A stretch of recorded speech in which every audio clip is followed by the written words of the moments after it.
পরের দিন সকালে তারাপদ নিজেকে সামলে নিতে পারল না। চোখ মুখ বসে গিয়েছে, শুকনো চেহারা।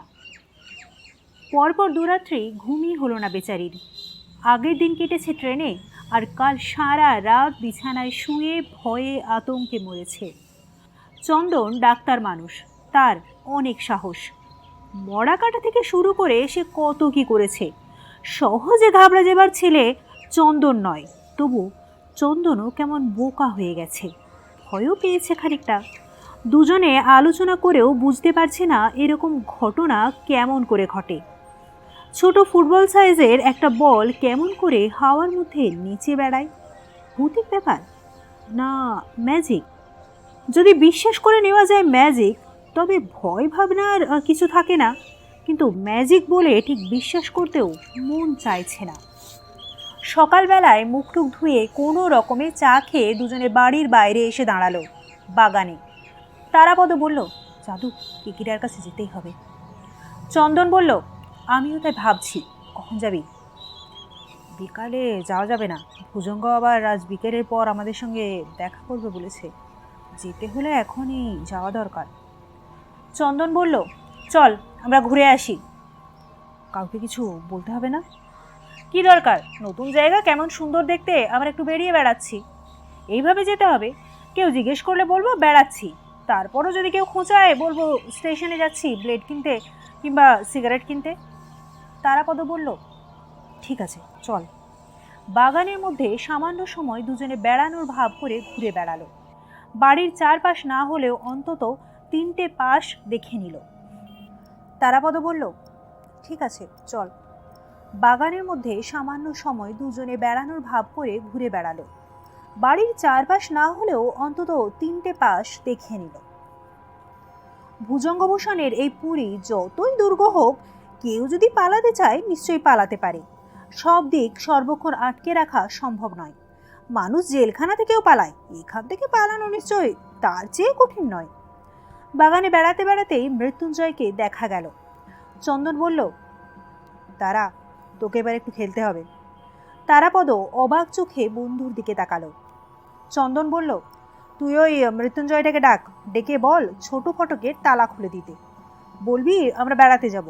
শোন, মিনমিন করে কথা বলবি না ওর সঙ্গে, হুকুমের গলায় বলবি। এখানকার ছোট মহারাজাকে হুকুম? তুই বলছিস কি? তারাপদ ঘাবড়ে গিয়ে বলল। চন্দন বলল, আমি ঠিকই বলছি, ওই ভুজঙ্গভূষণের সম্পত্তির মালিক হতে যাচ্ছিস। ও ব্যাটার কোনো রাইট নেই এখানে, তোর আছে। তুই এখন থেকে এটা দেখিয়ে যা। তারপর যদি যদি বাদ দে, নো রিস্ক নো গেন। তুই চালা না, তারপর আমি আছি। বলে চন্দন মাতব্বরের মতন মৃত্যুঞ্জয়কে ডাকল। মৃত্যুঞ্জয় কাছে এলে তারাপদ ছোট ফটকে তালা খুলে দিতে বলল। ঠিক হুকুমের গলায় অবশ্য বলতে পারল না। খুবই আশ্চর্য যে মৃত্যুঞ্জয় সাধারণভাবে জিজ্ঞেস করলো তারাপদরা কোথায় যাবে। তারপর চাকরকে ডেকে তালা খুলে দিতে বলল। ফটকের বাইরে এসে তারাপদরা হাঁটতে লাগলো। মাঠ, ময়দান, গাছপালা, দূরের জঙ্গল, যেদিকে চোখ যায় সব যেন রোদে ভেসে যাচ্ছে। শীতের রোদ, তবু কি গাঢ়, কত উষ্ণ। আকাশ নীল, রোদ যেন উপচে পড়ছে আকাশ থেকে। মাঠঘাটের ভেজা ভাব শুকিয়ে এসেছে, শিশির আর চোখে পড়ছে না। এখনও শীতের সেই সনসন হাওয়া দেয়নি, অল্প স্বল্প যা আছে তাতে ভালোই লাগে। কাল রাত্রে সে অন্ধকার রহস্যময় ঘর, সেই আত্মার ব্যাপার স্যাপার, বলের নাচ যেন অন্য একটা জগৎ। আর এখনকার এই রোদ, মাঠ, ফুলঝোপ, আতা গাছের ডালে বসে পাখির ডাক, এ আর এক জগৎ। এই জগৎ তারাপদরা বুঝতে পারে, অনুভব করতে পারে, কিন্তু কালকের ওই রহস্যময় ঘটনার কিছুই বুঝতে পারে না। মনে হয় যেন দুঃস্বপ্ন। হেঁটে আস্তে আস্তে দুজনেই গল্প করছিল। তারাপদ জিজ্ঞেস করলো, চাঁদু তুই তো ডাক্তার, আত্মা টাত্মা কখনো দেখেছিস? না ভাই, আমি মর্গ দেখেছি, বাট নো আত্মা। আমি প্ল্যানচেট দেখেছি, তারাপদ বলল। পরলোক নিয়ে একবার একটা বইও পড়েছিলাম, কিছু বুঝিনি। এসব গাঁজাখুরি। কিন্তু কাল আমরা নিজের চোখে যা দেখলাম, তাই তো ভাবছি পিসি সরকারের ম্যাজিক যেন। এমন সময় একটা দেহাতি গোছের লোককে সাইকেলে করে আসতে দেখা গেল। ভুজঙ্গ ভবনের দিক থেকে আসছে। চন্দনের চোখে পড়েছিল। চন্দন বলল, তারা, ওই লোকটা এদিকে কেন আসছে রে? তারাপদ দেখল, বলল, আমরা কোথায় যাচ্ছি দেখতে আসছে বোধহয়। তার মানে ভুজঙ্গ আমাদের ওপর চোখ রাখতে চায়। না মৃত্যুঞ্জয়? বুঝতে পারছি না। দুজনেই হাঁটতে লাগলো, দাঁড়ালো না। চন্দন হঠাৎ বেয়ারা গলায় গান গাইতে শুরু করলো, যেন খুব খুশ মেজাজে রয়েছে। লোকটা কাছাকাছি এলো। পুরনো সাইকেল, মাঝবয়সী লোক, বাঙালি বলে মনে হয় না। তারাপদদের কাছাকাছি এসেও দাঁড়ালো না। একবার শুধু দেখলো, খাতিরের ভঙ্গিতে মাথা নোয়ালো, তারপর চলে গেল। সাইকেল খানিকটা এগিয়ে যেতে চন্দন বলল, তারা, আমার মনে হচ্ছে লোকটা নজর রাখার জন্য এসেছে। কিন্তু কেন? ভুজঙ্গ না মৃত্যুঞ্জয়? কার হুকুমে ও নজর রাখছে? আমরা পালিয়ে যাব ভাবছে নাকি? তারাপদ বলল, চাঁদু সম্পত্তি নিকুচি করেছে, চল আমরা এই ভূতের বাড়ি থেকে পালাই। মাথা নেড়ে চন্দন বলল, এত সহজে পালাবো কেন রে? আরো দু একটা দিন দেখি, অন্তত তোর পিসি মশাইয়ের অরিজিনাল মুখটা একটু দেখি। পালাবার জন্য তুই ভাবিস না, ওটা আমার হাতে ছেড়ে দে, সে ব্যবস্থা আমি করে রেখেছি। পালাবার জায়গা দেখে রেখেছি ভাই। আরও একটু এগিয়ে আসতেই আচমকা পাখির ডাকের মতন শোনা গেল। ডাকটার একটা আলাদা সুর ছিল, কানে লাগে। চন্দন দাঁড়িয়ে পড়ল। তার দেখা দেখি তারাপদও দু চার পা এগিয়ে গিয়ে দাঁড়িয়েছিল। চন্দন আশেপাশে তাকালো। ডান দিকে খানিকটা উঁচু জমি, মস্ত মস্ত দুই পাথর, আশেপাশে ছোট ছোট পাথরের টুকরো পড়ে আছে। রুক্ষ জায়গা, কাঁকর ভরা মাটি, কোনো গাছপালা চোখে পড়ছে না। কাঁটা গাছের ছোট্ট একটু ঝোপ পাথরের পাশে, কোথাও কোনো পাখির চিহ্ন নেই। চন্দন কিছু বোঝবার আগেই একটা ছোট ঢিল এসে পায়ের কাছে পড়ল। তারপরে পাথরের আড়াল থেকে কিকিরার মুখ উকি মারল। আরে আপনি? চন্দন অবাক। তারাপদকে বলল, তারা, কিকিরা। হাতছানি দিয়ে কিকিরা ডাকলেন। তারাপদরা এগিয়ে গেল। কিকিরা বললেন, এখানে আসুন স্যার, গুড়ি মেরে চলে আসুন। তারাপদরা পাথরের আড়ালে গেল। কিকিরা বললেন, একটু আগে এক চেলা গেল দেখছি, দেখেই শেল্টার নিয়েছি। আমরা আপনার কাছেই যাচ্ছিলাম। আমিও আপনাদের খোঁজে আসছিলাম, মনে হচ্ছিল দেখা হয়েও যেতে পারে। ওই লোকটাকে আপনি চেনেন? না, তবে আন্দাজ করতে পারি। ও কি আমাদের ওপর নজর রাখছে? মনে তো হয় স্যার, তবে ও বেটা অনেকটা চলে গেছে, দেখতে পাবেন। আর যদি দেখি ফিরে আসছে আপনাদের বলবো, আপনারা সোজা ভুজঙ্গ হোসেনের বাড়ির দিকে হাঁটা শুরু করবেন। চন্দনরাও একবার দেখে নিল, লোকটা বেশ দূরে চলে গেছে। সেখান থেকে পাথরের আড়ালে তাদের দেখতে পাবে না। না পেলে কি ভাববে বলা মুশকিল। মাঠের মধ্যে দুটো লোক নিশ্চয়ই ভ্যানিশ হয়ে যেতে পারে না, কিন্তু অন্য সন্দেহে বা কি করবে? ভাববে এদিক ওদিক ঘুরে বেড়াচ্ছে। কিকিরা বলল, খবর বলুন স্যার। তারাপদ বলল, খবর অনেক, কিন্তু এখানে বলবো? এখানে স্যার নিরাপদ। যদি লোকটা এখনই না ফিরে আসে তাহলে এই হলো বেস্ট জায়গা। যদি আসে? সামনে গিয়ে মনে সুখে নিজেরা গল্প করবেন, লাফাবেন, নাচানাচি করবেন, যেন ওর মনে হয় আপনারা কলকাতার লোক, ছেলে মানুষ, বাইরে বেড়াতে এসে বেজায় খুশি হয়েছেন। আপনাকে যদি দেখতে পাই? পাবে না স্যার, পাবে না, আমি মিলিটারির পজিশন নিয়েছি। চন্দন একটা সিগারেট ধরালো। কিকিরা বললেন, দিন স্যার, একটা ধোঁয়া দিন, টানি। কিকিরা সিগারেট নিয়ে ধরালেন। তারাপদ খুব সংক্ষেপে গতকালের ঘটনা বলল, বলে ভুজঙ্গ হোসেনের সঙ্গে সাক্ষাতের বিবরণটা দিল। তার গলার স্বর থেকে বোঝা যাচ্ছিল তারাপদ উত্তেজনা, ভয়, বিশ্বাস অবিশ্বাসের দ্বিধার মধ্যে রয়েছে। কিকিরা মনোযোগ দিয়ে সব শুনলেন। আজ তার বেশবাস খানিকটা অন্যরকম। পরনে পাজামা, গায়ে কেমন এক আলখাল্লা ধরনের জামা, মাথায় গরম হনুমান টুপি, টুপির তলার দিকটা গুটানো, পায়ে খাকি কেডস জুতো। চন্দন বলল, মশাই, ভুজঙ্গ আত্মানামাই আপনি জানেন? কিকিরা ধীরে ধীরে মাথা নাড়ালেন। জানি। ব্যাপারটা কি? ব্যাপারটা আপনারা এমনিতে বুঝতে পারবেন না। একে বিদেশিরা সিয়াস বলে। সিয়াস? সেটা আবার কি? সেটা একটা অদ্ভুত ব্যাপার, আত্মা টাত্মা নামানো হয়, আত্মাদের দিয়ে নানা রকম ভেলকি দেখানো হয়। আপনি আত্মা মানেন? আমার মানামানির কথা জিজ্ঞেস করবেন না, তা মানি কি মানি না আমি জানি না, তবে ভুজঙ্গ আত্মাটা আমি মানি না। তারাপদ বলল, তাহলে ও কেমন করে ওই অদ্ভুত ঘটনাটা ঘটালো? কিকিরা চুপ করে থেকে কিছু ভাবলেন, তারপর বললেন, কেমন করে ঘটলো তা আমি বলতে পারবো না, নিজের চোখে দেখলে বলবার চেষ্টা করতাম। কিন্তু স্যার আমি বলছি এ হলো ভেলকি, বড় রকমের ম্যাজিক। বিশ্বাস করবেন না, ভুজঙ্গ এই ভেলকি দেখিয়েই তার প্রতিপত্তি করেছে। বহু লোকে সর্বনাশও করেছে সেই সঙ্গে। কেউ কেউ শেষ পর্যন্ত পাগলের মতো হয়ে গেছে, কারো কারো যথা সর্বস্ব গিয়েছে। আপনারা ওই পিশাচের ধোকায় ভুলবেন না। চন্দন বলল, আপনি আমাদের কি করতে বলছেন তাহলে? আমি বলছি আপনারা রয়ে সয়ে থাকুন, ভয় পাবেন না। চোখ খুলে ভুজঙ্গর বাড়ির সব কিছু লক্ষ্য করার চেষ্টা করুন। আপনাদেরও প্রাণী মারবার সাহস করবে না। শুনুন স্যার, এই মানুষটা কিকিরা দি গ্রেট একেবারে অপদার্থ নয়। যশিরিতে আমার অনেক মক্কেল আছে, তার মধ্যে একজন রয়েছে পুলিশের লোক, তেওয়ারি সাহেব। আমি তাকে বলে এসেছি, ভুজঙ্গ যদি বেশি চালাকি করার চেষ্টা করে এবার আমি ওকে ছাড়বো না। তারাপদ কিকিরার মুখ দেখতে লাগলো। মানুষটির চোখ দেখলে বোঝা যায় কিসের যেন এক জ্বালা তার চোখে ঝকঝক করে উঠেছে। মাথার টুপিটা খুলে নিলেন কিকিরা, রোদে মাথা তেতে উঠেছে। বললেন, ভুজঙ্গ এখনো তার আসল চাল চালেনি স্যার। কাল সে আপনাদের ভেলকি দেখিয়ে ঘাবড়ে দেওয়ার চেষ্টা করেছে। ধরুন আজ কিংবা আগামীকাল সে আসল চাল চালবে। কি চাল? তারাপদ জিজ্ঞেস করলো। কিকিরা বললেন, আমার মনে হচ্ছে চালটা আপনাকে নিয়ে। ভুজঙ্গ হয়তো আপনাকেই সব দিয়ে যেতে চায়, কিন্তু দিয়ে যাবার আগে সে আপনার সঙ্গে শর্ত করতে চাইবে। কিসের শর্ত আমি বুঝতে পারছি না। ভুজঙ্গ এত শর্ট আর শয়তান যে তার চাল আগে থেকে বোঝা যায় না। তাই বলছি আপনারা ধৈর্য ধরে থাকুন, দেখুন ভয় পাবেন না। আমি এখানেই থাকবো, আপনাদের খোঁজ খবর করব। যদি কোনো বিপদে পড়েন ভুজঙ্গর আস্থা বলে রামবিলাস বলে যে কচুয়ান আছে তাকে বলবেন, রামবিলাস আমার লোক, বুঝলেন? আমি কোথায় থাকবো সে জানে। তারাপদরা অবাক হয়ে কিকিরার দিকে তাকিয়ে থাকলো।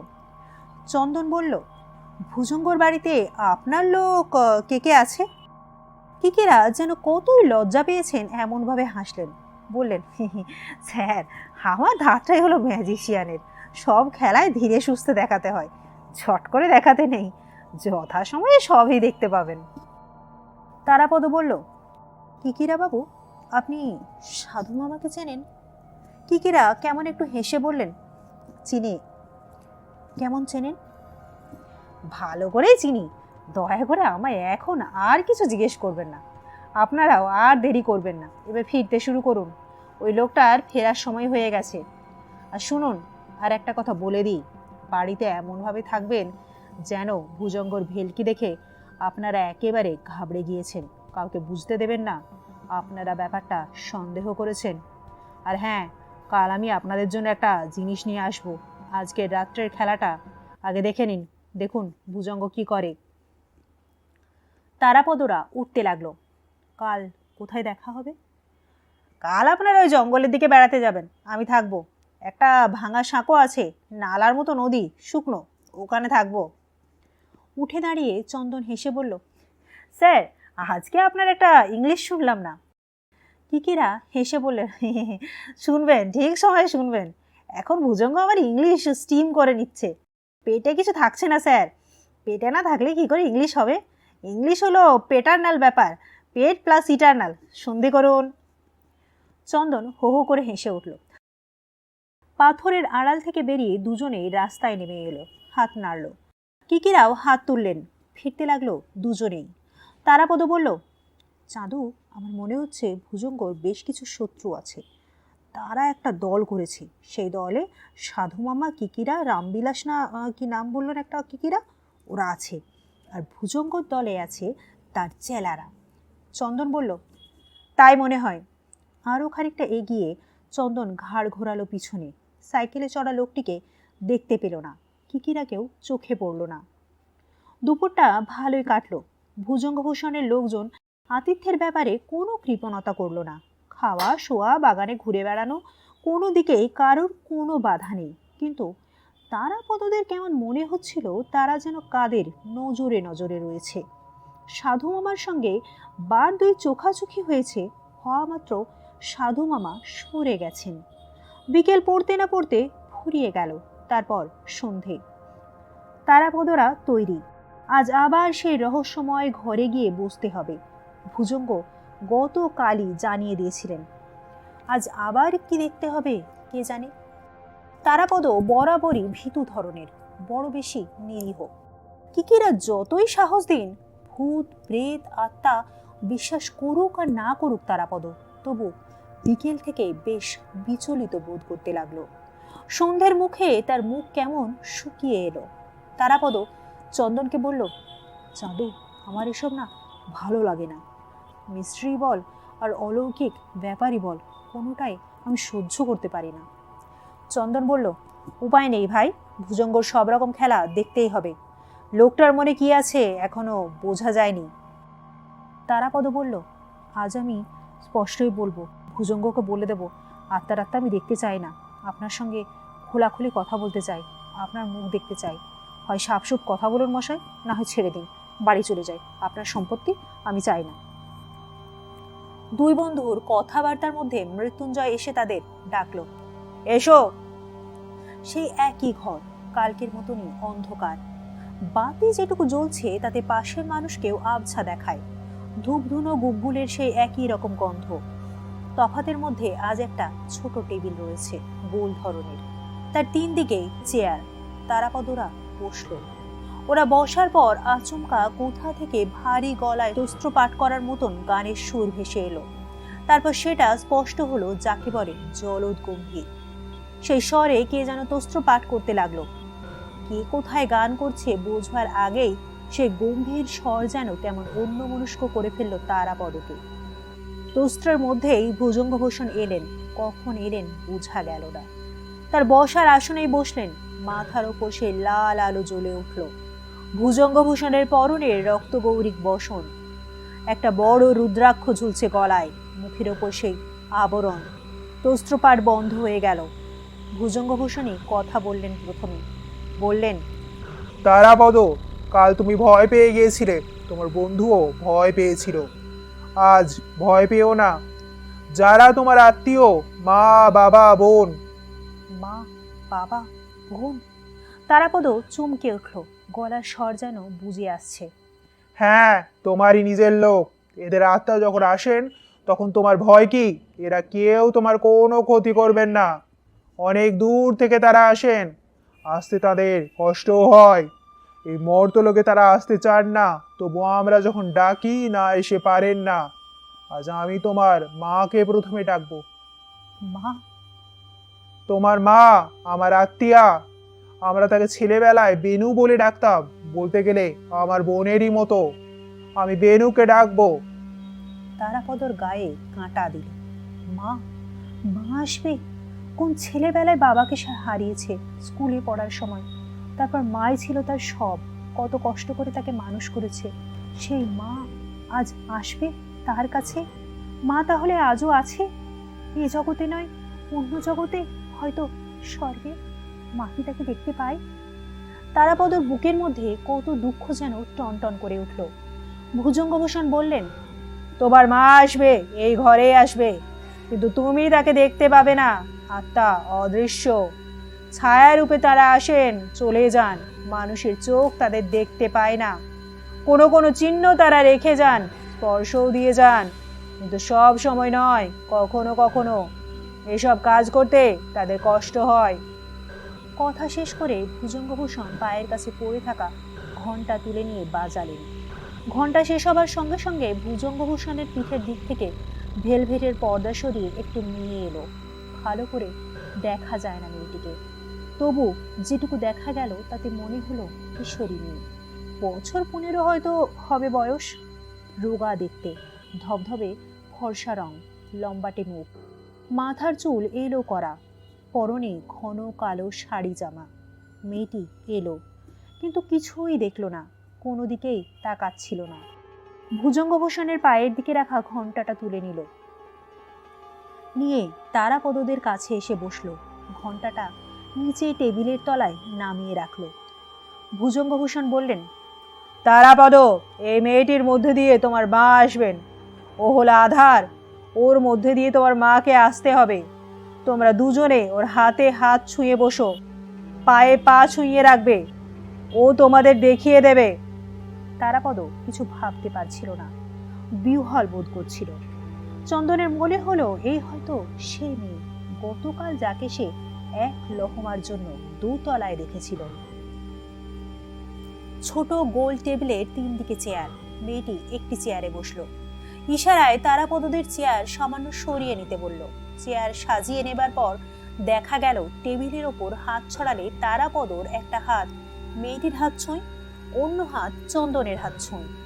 চন্দনেরও সেই একই অবস্থা। তার বাঁ হাত তারাপদর হাত ছুঁয়ে রয়েছে, ডান হাত মেয়েটির হাত ছুঁয়েছে। এ যেন বাচ্চা বয়সে সে গোল হয়ে হাতে হাত ধরে খেলার মতো। মেয়েটি তার দুপাশে বাড়িয়ে দিল। ইশারায় তারাপদদের বলল ওদের এক একটা পা দিয়ে তার পা ছুঁয়ে থাকতে। সামান্য বিব্রত বোধ করলেও তারাপদরা পা বাড়ালো। মেয়েটির পা বড় শক্ত শক্ত লাগলো তারাপদর। অবশ্য বুড়ো আঙুলের কাজটায় আলগা করে ছুঁয়ে থাকলো। ভুজঙ্গভূষণ বললেন, তুমি এবার মনে মনে তোমার মাকে ডাকো তারাপদ। চোখ বন্ধ করো, এক মনে, আমিও তাকে ডাকছি। বলে ভুজঙ্গভূষণ তার গম্ভীর গলায় কিসের যেন একটা মন্ত্র পাঠ করতে লাগলেন। ঘরের সমস্ত আলো নিভে গেল। ঘুটঘুট করছে অন্ধকার। তারাপদ চোখ বন্ধ করে মার কথা ভাবতে লাগলো। তার ভয় হচ্ছিল, তবুও সে মার কথা না ভেবে থাকতে পারল না। চন্দন প্রথমটায় চোখের পাতা খুলে রেখেছিল, কিন্তু চোখ খুলে রাখা না রাখা সমান। দু চোখই যেন অন্ধ, কিছুই দেখা যায় না, শুধু কালো আর কালো। চন্দনও চোখের পাতা বুঝে ফেলল। তারাপদর মাকে সে দেখেছে, ভালো করেই জানতো তাকে।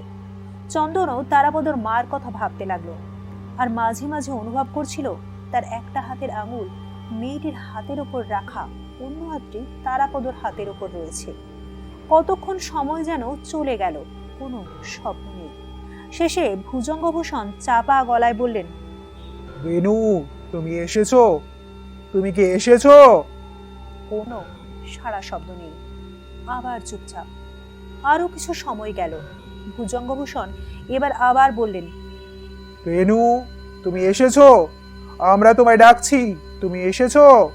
হঠাৎ টেবিলের তলার দিকে মৃদু করে ঘন্টা বেজে উঠল। ভুজঙ্গভূষণ বললেন, বেনু, তুমি যদি সত্যি সত্যি নিজে এসে থাকো, ঘন্টাটা একবার বাজাও, বাজিয়ে থামিয়ে দাও, আবার বাজাও। ঘন্টা সেইভাবেই বাজল। ভুজঙ্গভূষণ বললেন, তোমার ছেলেকে দেখতে পাচ্ছ? যদি পাও, অন্যভাবে ঘন্টা বাজাও, এক টানা। এবারও সেই রকম বাজল। ভুজঙ্গভূষণ বললেন, তোমার ছেলেকে আমি এখানে এনেছি, তুমি তাকে বলো আমার ইচ্ছা মতন সে যেন চলে, আমি তার ভালো চাই। ঘন্টাটা আস্তে আস্তে বাজল। ভুজঙ্গভূষণ বললেন, তোমার সঙ্গে আর কেউ এসেছে বেনু? কে এসেছে? ঘন্টা বাজল না। ভুজঙ্গভূষণ কেমন আকুল স্বরে বললেন, কে এসেছে বেনু? তোমার স্বামী? ঘন্টা এবার জোরে বেজে উঠল। তারাপদ সমস্ত কিছু ভুলে চিৎকার করে উঠল, বাবা! বলার সঙ্গে সঙ্গে সে হাত টেনে নিয়েছিল। মেয়েটি কেমন শব্দ করে উঠল, যেন ঘুমের ঘোর থেকে চমকে উঠে শব্দ করছে। ভুজঙ্গভূষণ বললেন, কি হলো? বাতি জ্বলে উঠল, সেই মৃদু আলো। মেয়েটি টেবিলের ওপর মুখ রেখে পড়ে আছে, হাত ছড়ানো, থরথর করে কাঁপছে। ভুজঙ্গভূষণ তারাপদকে বললেন, কি করেছিলে তোমরা? বেনু চলে গেছে। তারাপদ ভয়ে ভয়ে বলল, কিছু করিনি, হাত ছেড়ে দিয়েছিলাম। কঠিন গলায় ভুজঙ্গভূষণ বললেন, মূর্খ, সমস্ত বৃথা গেল। যাও, তোমরা চলে যাও, ওকে ছুঁয়ো না, ধীরে ধীরে অসুস্থ হয়ে উঠবে। তারাপদরা অপরাধীর মতন চেয়ার ছেড়ে উঠে দাঁড়ালো। সকালে তারাপদর চেহারা দেখে চন্দন বেশ ঘাবড়ে গেল। মুখ কেমন থমথম করছে তারাপদর, উদাস চোখ, বারবার নিঃশ্বাস ফেলছে শব্দ করে। কিসের এক দুঃখ যেন তার সমস্ত মুখ ম্লান করে রেখেছে। কথাবার্তা বলতেও তার তেমন ইচ্ছে করছে না। আপন মনে কত কি যে ভাবছে তারাপদ কে জানে। চন্দন বুঝিয়ে সুঝিয়ে বলল, তুই এত মুষড়ে পড়লে চলবে কেন? কি হয়েছে তোর? তারাপদ চুপচাপ, কথার জবাবই দেয় না। শেষে বলল, কাল আমার মা এসেছিল, একবার যদি দেখতে পেতাম। চন্দন বলল, তুই সত্যি বিশ্বাস করিস মাসিমা এসেছিলেন? তুই করিস না? চন্দন বুঝতে পারছিল না বিশ্বাস করা উচিত কি উচিত নয়। সে বিশ্বাস করতেও চাইছে না, আবার অবিশ্বাস করারও জোর পাচ্ছে না। তারাপদ ধরা ধরা গলায় বলল, মার সঙ্গে বাবাও এসেছিল চাঁদু। আমার বাবা, স্কুলে যখন ক্লাস 8-এ পড়ি সেই সময় বাবা মারা গেছে। এত বছর পরে বাবা এসেছিল। ইস, আমি যে কি করলাম। তারাপদর চোখ ছলছল করে উঠল, ঠোঁট কাঁপতে লাগলো। চন্দন বুঝতে পারল না কি বলবে, তার খারাপ লাগছিল। মা বাবার জন্য বন্ধুর এই দুঃখ সে বুঝতে পারে, কিন্তু কেমন করে সান্ত্বনা দেবে জানে না। মাথা চুলকে চন্দন বলল, তারা এমন তো হতে পারে এসবই মিথ্যে। তারাপদর ভালো লাগলো না কথাটা। বন্ধুর দিকে ক্ষোভের চোখে তাকালো, বলল, মিথ্যে? কিকিরা তো তাই বলেছেন। ইরা যা বলবেন তাই সত্যি হবে? বেশ, তুই বল, এটা কেমন করে সম্ভব হলো? আমি ওই মেয়েটার একটা হাত আর একটা পা ছুঁয়ে রেখেছিলাম, একবারও ছাড়িনি। তুইও ছুঁয়েছিলি, ঠিক কিনা বল? হ্যাঁ। তাহলে ঘন্টাটা কেমন করে বাজলো? কে বাজালো? চন্দন জবাব দিতে পারল না। সে এই ব্যাপারটা নিয়ে কাল রাত থেকেই ভেবেছে, ভেবে কোনো কুল কিনারা পায়নি। এক যদি এমন হয় যে ওই ঘুটঘুটে অন্ধকার ঘরে কেউ লুকিয়ে এসে ঘন্টাটা বাজিয়ে দিয়ে যায়, কিন্তু তা কেমন করে সম্ভব? লোকটা আসবে, বাজাবে, চলে যাবে, আর তারা দুজনে কিছুই বুঝতে পারবে না। চন্দন বলল, আমিও বুঝতে পারছি না। আচ্ছা, তারা ঘন্টা যেটা বেজেছিল সেটা আমাদের টেবিলের তলায় ছিল, সেটা ঠিক তো? নিশ্চয়ই। কেন, তোর সন্দেহ হচ্ছে? না, আমারও হচ্ছে না। তবু তোকে কাল যা বলেছিলাম রাত্রে, কেউ যদি লুকিয়ে এসে বাজিয়ে দিয়ে যায়। বাজে কথা বলিস না। অত অন্ধকারে এসে ঘন্টা খুঁজে বাজিয়ে দিয়ে যাবে, আর আমাদের গায়ে পায়ে কোথাও তার ছোঁয়া লাগবে না, তা কি হয়? তুই একটা জিনিস ঠিক জানবি, যতই অন্ধকার থাকুক, তোর গায়ের পাশে কেউ যদি এসে দাঁড়ায়, তুই নিশ্চয়ই বুঝতে পারবি, বাই ইনস্টিংক্ট। চন্দন অস্বীকার করতে পারল না। তারাপদ বলল, তারপর আমরা হাত ছেড়ে দেবার সঙ্গে সঙ্গেই প্রায় বাতি জ্বলে উঠেছিল। কেউ যদি এসে থাকে, অত তাড়াতাড়ি পালাবে কোথায়? স্বীকার করে নিল চন্দন। এমন সব রহস্যময় কাণ্ড পরপর দুদিন তারা দেখল যে কোনো রকমেই তা ব্যাখ্যা করা যাচ্ছে না। তাহলে কি সত্যিই আত্মা আছে? মানুষ মারা যাবার পর এই জীবলোকে না থাকলেও অন্য কোনো জায়গায় থাকে? মানে তাদের আত্মা থেকে যায়? হাজার হাজার বছর ধরে কত মানুষ এই জগতে এসেছে চলে গেছে, সবাই কি তাহলে অন্য কোনো জগতে, অন্য কোনো লোকে আছে? কোটি কোটি আত্মা সেখানে কেমন করে আছে? বিশ্বাস করতে ইচ্ছা করল না চন্দনের। সে ডাক্তার, মানুষ একটা বিচিত্র যন্ত্রের মতো। কে জানে ভগবান কেমন করে এই যন্ত্র তৈরি করেছিলেন। কিন্তু এই যে যন্ত্র, এর কোনো তুলনা নেই। চাঁদে যাওয়ার চেয়েও এ অনেক রহস্যময়। সেই যন্ত্র যখন অচল হয়ে যায় কোনো কারণে, তখনই মৃত্যু। তারপর আর কিছু থাকতে পারে না। কিন্তু এইসব কেমন করে হচ্ছে? চন্দন অত শত আর ভাবতে পারল না। বলল, নে ওঠ, কিকিরার সঙ্গে দেখা করবার সময় হয়ে গেছে। তারাপদ এতই মুষড়ে পড়েছিল যে কিকিরার কাছে যাবার জন্যে গা করল না। বলল, আমার আর ভালো লাগছে না রে, তুই যা। চন্দন অবাক বন্ধুকে দেখতে লাগলো। তুই যাবি না মানে? আমার ইচ্ছা করছে না। কিন্তু কিকিরা এ ব্যাপারটা আমাদের বুঝিয়ে দিতে পারেন। মুখে অনেক কিছু বুঝিয়ে দেয়া যায় চাঁদু। তারাপদ বলল, মন তা মানতে চায় না। চন্দন বন্ধুর এই ভেঙে পড়া ভাব পছন্দ করল না। বলল, তুই এখানে বসে থেকে কি করবি একলা একলা? তার চেয়ে কিকিরার কাছে চল। কিকিরাকে সব বলি।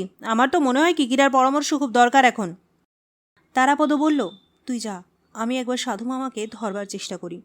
সাধু মামা আমার মা বাবার কথা সবই জানে, দেখি সাধু মামাকে দিয়ে যদি কোনো কথা বলাতে পারি। চন্দন কি ভেবে তারাপদর কথায় রাজি হয়ে গেল। তারাপদ যদি সাধু মামাকে দিয়ে 2-4টে কথা বলাতে পারে ভালোই হবে। চন্দন বলল, ঠিক আছে, তুই এই বাড়ির দিকটায় নজর রাখ। সাধু মামাকে যদি ধরতে পারিস ধর, আমি কিকিরার সঙ্গে দেখা করে আসি। এ বাড়িতে সাইকেল আছে, একটা সাইকেল বাগিয়ে এক চক্কর ঘুরে আসতে পারলে ভালো হয়। চল দেখি কি করা যায়। দুই বন্ধু বাগানের রোদে পায়চারি করতে করতে মৃত্যুঞ্জয়কে খুঁজতে লাগলো। চন্দন একটা সাইকেল জুটিয়ে চলে গেছে অনেকক্ষণ। তারাপদ সেই বাগানে ঘুরে বেড়াতে বেড়াতে শেষ পর্যন্ত পেয়ারা গাছের ছায়ায় এসে বসেছিল। মৃত্যুঞ্জয় আজ তারাপদর সঙ্গ ছাড়তে চাইছিল না, গায়ে যেন লেপ্টে ছিল অনেকক্ষণ। বোধহয় চন্দনকে একটা সাইকেল তাড়াতাড়ি জুটিয়ে দিয়ে সে তারাপদকে একলায় পেতে চাইছিল।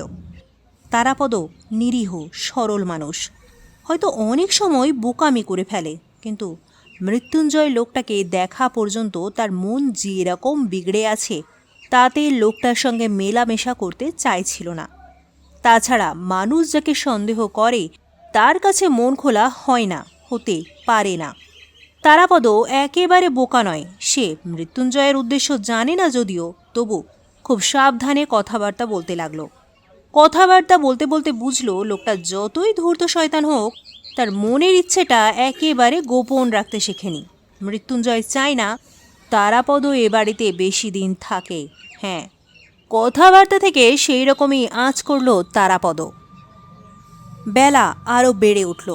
শীতের রোদ মাথা গা তাতিয়ে যখন কপালে ঘাম ফোটাতে লাগলো, তারাপদ তখন পেয়ারাতলায় একা একা বসে একটা সিগারেট শেষ করল। এদিক ওদিক তাকিয়েও সে সাধু মামাকে কোথাও দেখতে পেল না। বাগান ফাঁকা। একটা দেহাতি মালি কিছু কাজকর্ম করছিল বাগানের একপাশে, সবজি বাগানে। সেও চলে গেছে। ডায়নামোটা আর চলছে না, শব্দ নেই। আকাশ একেবারে নীল, চিলটিল উড়ছে অনেক উঁচুতে। তারাপদ বারবার তার মা বাবার কথা ভাবছে। বেচারি বাবা, দুঃখী মা। মা যে কত কষ্ট করে তাকে মানুষ করেছিল তারাপদই জানে। মা বাবা বেঁচে থাকলে আজ কি তারাপদর এমন অবস্থা হতো? পেয়ারাতলা ছেড়ে তারাপদ উঠে পড়ল। ভালো লাগছে না। কেন সে এখানে এলো? না এলে এমন করে তাকে দুঃখ পেতে হতো না। মা বাবাকে তো সে ভুলেই গিয়েছিল। ভুজঙ্গ নতুন করে সেই দুঃখ জাগিয়ে তুলল। শুধু জাগিয়ে তুলল না, তারাপদর এখন থেকে বারবার মনে পড়ছে তার বাবা, তার মা, তার বোন সকলেই যেন আকাশে বাতাসে কোথাও আছে, কোনো ছায়ালোকে অদৃশ্য আত্মা হয়ে। অন্যমনস্কভাবে হাঁটতে হাঁটতে তারাপদ আস্তাবলের কাছে আসতেই হঠাৎ তার নজরে পড়ল খানিকটা তফাতে টালির একটা ভাঙা চোরা ঘরের একপাশে আতা ঝোপের দিকে সাধু মামা দাঁড়িয়ে কি যেন করছিল সাধু মামা। তারাপদ একবার চারপাশে তাকালো, কাউকে দেখতে পেল না। আস্তাবলে ঘোড়া নেই, সহিস বোধহয় ঘোড়া নিয়ে মাঠে গিয়েছে। প্রায় চোরের মতন তারাপদ সাধু মামার কাছাকাছি এসে দাঁড়ালো। ততক্ষণে সাধু মামা তারাপদকে দেখতে পেয়ে গেছেন। সাধু মামা তারাপদকে দেখে ভয়ের চোখে চারপাশে তাকালেন, যেন কেউ তাকে দেখে ফেলবে। তারাপদ বলল, সাধু মামা। আতা ঝোপের আড়ালে মাটিতে বসে পড়লেন সাধু মামা। চোখে ভয়, সারা মুখে উদ্বেগ। ইশারায় তারাপদকে বসে পড়তে বললেন। তারাপদ বসল। বসে এক দৃষ্টে সাধু মামার দিকে তাকিয়ে থাকলো। তারপর বলল, সাধু মামা, তুমি বোবা সেজে বসে রয়েছ কেন? সাধু মামা জবাব দিতে পারলেন না। তার গলা শিরা ফুলে উঠল, মুখ কেমন কালচে হয়ে এলো, জল এসে পড়ল চোখে। তারপর চাপা গলায় ভাঙা ভাঙা স্বরে জড়িয়ে জড়িয়ে বললেন, প্রাণের ভয়ে। বলতে বলতে সাধু মামা তার রোগা হাত কপালে তুললেন। তার হাত কাঁপছিল থরথর করে, শিরাগুলোই চোখে পড়ে। বিন্দুমাত্র মেদ মাংস যেন হাতে নেই, হাড় ফুটে আছে। সাধু মামার গলার স্বর থেকে বোঝা যায় তার গলা কি বিশ্রী খসখসে হয়ে গেছে। জীবের কোনো দোষ হয়েছে, তার কথা জড়িয়ে যায়। তারাপদর কান্না পাচ্ছিল। বেচারি সাধু মামা, যেভাবে সাধু মামা বেঁচে আছেন তা প্রায় মরে যাবারই সামিল। তারাপদ বলল, ভুজঙ্গ তোমায় মেরে ফেলবে? হারতে চেয়েছিল, পারেনি। টেনে টেনে জড়িয়ে জড়িয়ে সাধু মামা বললেন, কেন? আমি ওর বাধা হয়ে পড়েছিলাম। কিন্তু তুমি আমাদের সব খবরাখবর ওকে দিয়েছো, আমাদের ছবি দিয়েছো। দিয়েছি বাবা, তখন ওকে বুঝিনি। ও আমায় বশ করে রেখেছিল। আমি তোমাদের ভালোই চেয়েছিলাম। পরে বুঝলাম ওই একটা পাপী, নরকে ওর জায়গা নেই। পশু পশু, একেবারে পশু। সাধু মামা অনেক কষ্ট করে কথাগুলো বললেন। বলতে বলতে তার কি পরিশ্রম যে হচ্ছিল তারাপদ বুঝতে পারল। কথা বলতে তোমার বড় কষ্ট হয় না? হ্যাঁ, বড় বড় কষ্ট। তুমি আমায় একটা কথা বলো সাধু মামা, ভুজঙ্গ কি আত্মা নামাতে পারে? সাধু মামা কিছু বলার আগে মৃত্যুঞ্জয়কে তারাপদ দেখতে পেল। সঙ্গে সঙ্গে তার বুক ধক করে লাফিয়ে উঠল যেন। সর্বনাশ! মৃত্যুঞ্জয় যদি তাদের দেখতে পায় সাধু মামার ভীষণ অবস্থা হবে। তারাপদ ভয়ে কাঠ হয়ে বলল, সাধু মামা, মৃত্যুঞ্জয়। মৃত্যুঞ্জয়ের নাম শোনা মাত্র সাধু মামা আতা ঝোপের আড়ালে শুয়ে পড়লেন। শুয়ে পড়ে হাত পা গুটিয়ে কুণ্ডলি হয়ে গড়াতে গড়াতে আরও হাত কয়েক দূরে সরে গেলেন। জায়গাটা আরও ঝোপঝাড়ে ভরা, বুনো তুলসীর ঝোপ, কাঁটা ঝোপ, তারই মধ্যে এক ধরনের বুনো লতা গাছপালার গা জড়িয়ে জড়িয়ে বেড়ে উঠেছে। সাধু মামা ইশারায় তারাপদকে চলে যেতে বললেন। তারাপদ আড়াল থেকে মৃত্যুঞ্জয়কে লক্ষ্য করতে লাগলো। সামান্য সময় লক্ষ্য করার পর দেখল মৃত্যুঞ্জয় অন্যদিকে চলে যাচ্ছে, বাড়ির ভেতরেই যাচ্ছে। তারাপদ বসে বসে বলল, সাধু মামা, কাল ভুজঙ্গ আমার মার আত্মাকে এনেছিল, বাবাও এসেছিল। আমি গোলমাল করে ফেলায় সব নষ্ট হয়ে গেল। ভুজঙ্গ কেন আমার মা বাবাকে এনেছিল? সত্যি কি তারা এসেছিল? সাধু মামা হাত নেড়ে তারাপদকে চলে যেতে ইশারা করছিলেন। বললেন, ভুজঙ্গ এইখানে তোমায় এ বাড়িতে আটকে রাখতে চায়, সারা জীবনের মতন তোমাকেও সে ভুজঙ্গ করতে চাইছে। খবরদার, খবরদার, তুমি থেকো না। এই সম্পত্তির জন্যই নিজের সর্বনাশ তুমি করো না বাবা। তুমি পাপী হইও না, এ বড় পাপের জিনিস। যাও, আর এখানে থেকো না, উঠে যাও, পরে কথা বলবো। উঠে যাও, উঠে যাও, পরে কথা বলবো। তারাপদ কয়েক মুহূর্ত বসে থেকে সাধু মামাকে দেখল। অবশ্য সাধু মামাকে দেখা যাচ্ছে না আর।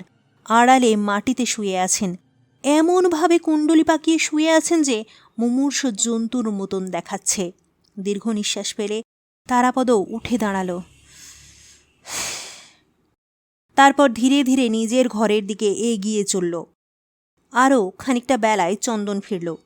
তারাপদ তার বিছানায় শুয়েছিল ছাদের দিকে তাকিয়ে। খোলা জানালা দিয়ে রোদ আসছে না, কিন্তু আলো আসছিল, উজ্জ্বল আলো। একজোড়া ভোমরা ঘরের মধ্যে উড়ছে, জানালা দিয়ে বাইরে চলে যাচ্ছে, আবার কখন এসে ঘরে ঢুকে পড়ছে।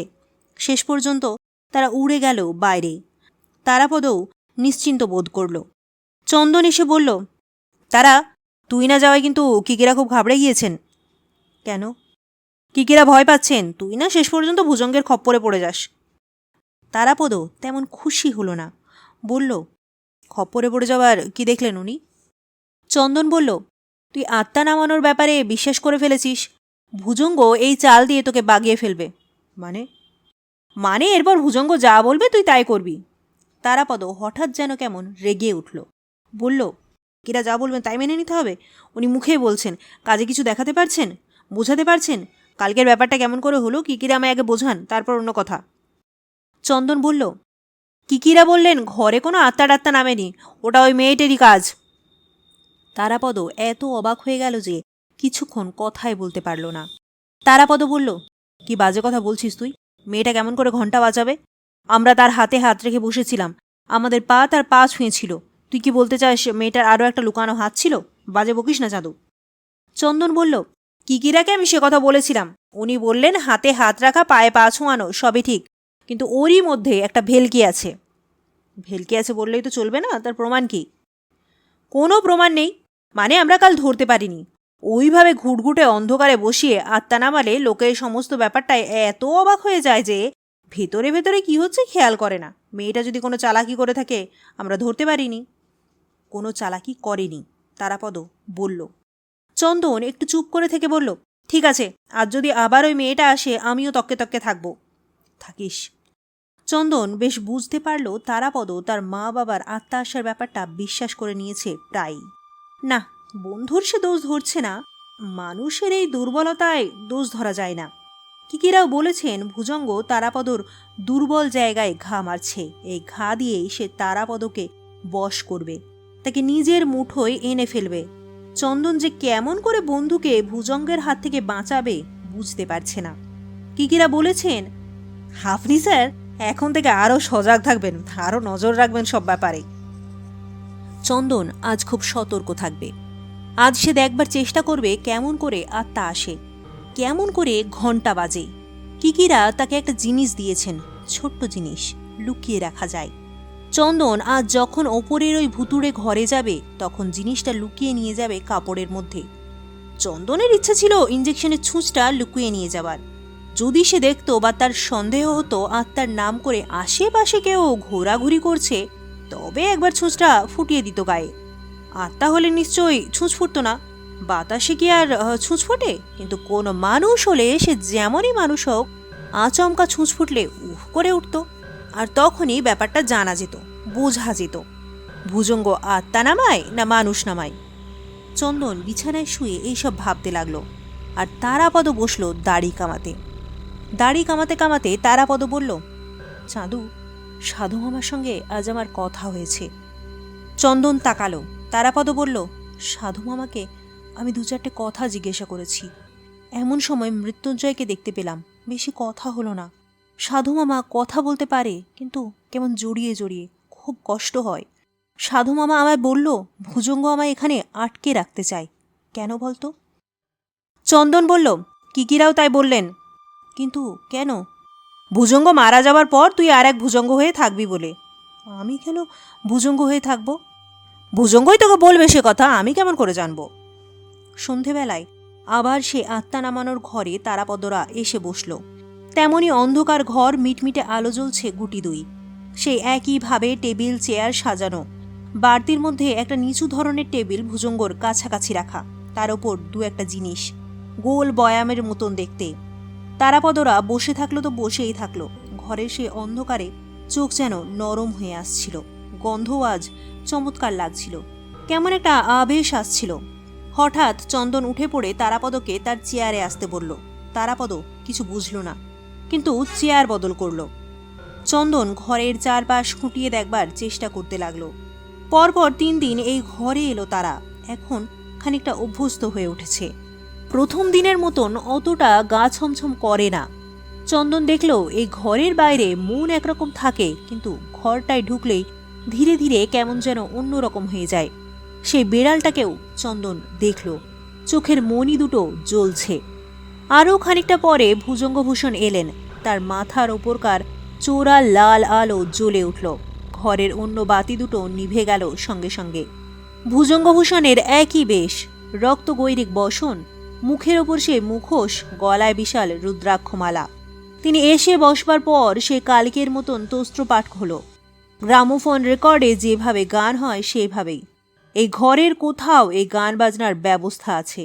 ভেতর থেকে কেউ বাজায়, বন্ধ করে দেয়। যে বাজায় সেই বোধহয় ঘরের আলো জ্বালায়। চন্দন আজ সমস্ত কিছু লক্ষ্য করতে লাগলো। তস্ত্রপাঠ শেষ হবার পর একেবারে স্তব্ধ সব। সেই স্তব্ধতা ভেঙে ভুজঙ্গভূষণ গম্ভীর স্বরে সংস্কৃতি যেন মন্ত্রপাঠ করলেন। তারপর তারাপদকে বললেন, তারাপদ, তুমি কি তোমার মা বাবাকে আজ আবার ডাকতে চাও?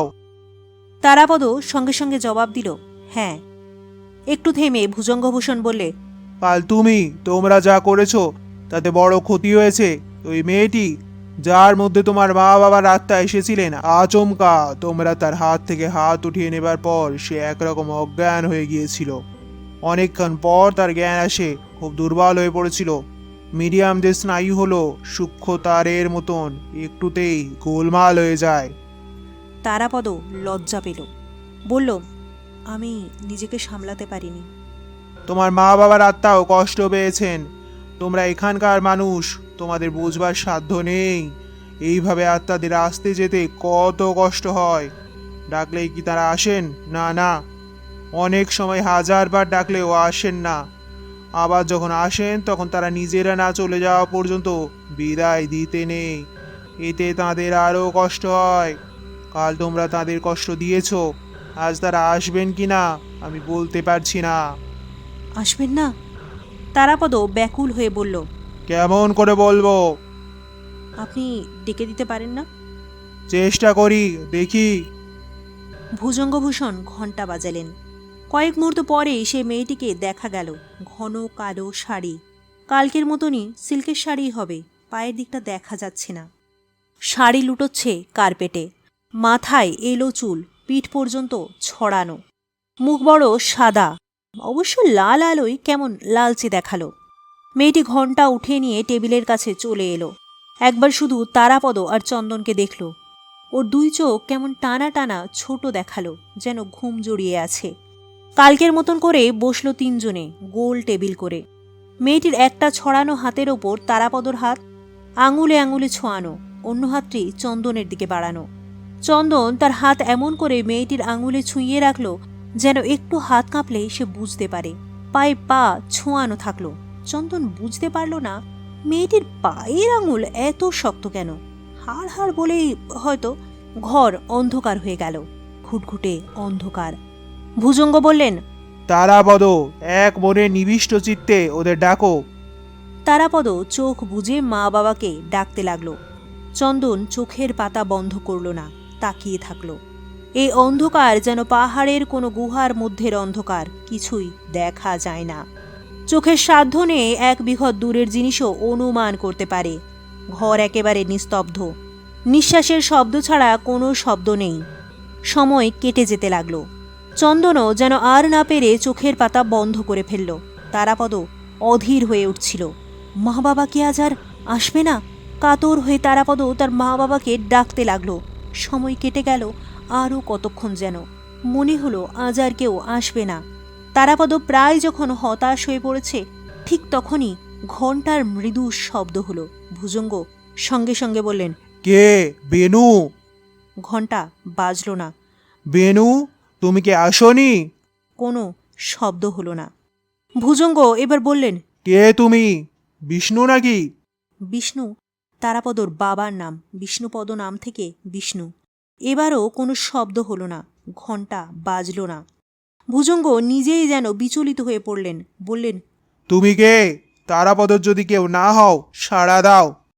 ঘণ্টা বাজল না। ভুজঙ্গ কয়েক মুহূর্ত অপেক্ষা করে বললেন, তুমি কি তাহলে বেনুর মেয়ে? এবার খুব আস্তে করে ঘণ্টা বাজল। তারাপদ কল্পনাই করেনি তার সেই ছোট্ট বোন পরী আসবে। সেই পরী কত ছোট্ট ছিল, কি সুন্দর ছিল। তার মাথার ঝাঁকড়া চুল আর ফুটফুটে গায়ের রং ছাড়া কিছুই আর মনে নেই তারাপদর। সিঁড়ি থেকে গড়িয়ে পড়ে মাথায় চোট লেগেছিল পরীর, মারা গেল। আহারে, তারাপদর সেই ছোট্ট বোন পরী আজ এসেছে।